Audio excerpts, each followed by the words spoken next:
This is our walking windshield survey of Johnson City, Tennessee by Dakota, Matt, and Danae. Starting with our boundaries. Here, Wildwing Cafe, under the pavilion. We went down, we walked by the railroad tracks here. We went up East Market, and then down South Rome, and then we came down East Main, and now we're about to cross the street. In 1850, the East Tennessee and Virginia Railroad Company began construction of a railroad that would connect Knoxville, Tennessee to Virginia. That's how Johnson City was born. So these buildings date back to the late 1800s.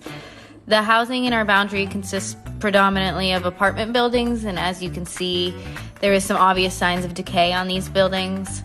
However, Johnson City has been trying to clean up the city by adding murals and maps around town. They also have a few parks around our boundary, including Founders Park. That includes a sculpture exhibit as you walk through it, and it's very, very well maintained. We saw Johnson City Park and Rec maintenance workers tending to the parks in the short time that we were there.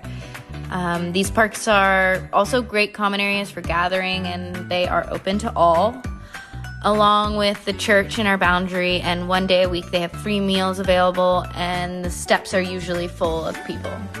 Right across the street from the church is a low-income housing apartment complex. You'll see Matt standing with a bunch of the residents outside the facility. The homeless and low-income population is pretty prevalent in the area due to the conveniences available for them here. This is where we also saw a few people struggling with mental health issues, as well as a sign in the apartment window which read, "Oxygen in use, no smoking." We also saw many cigarette butts, garbage, and matches on the ground. All of these could be evidence of health problems that exist in the community.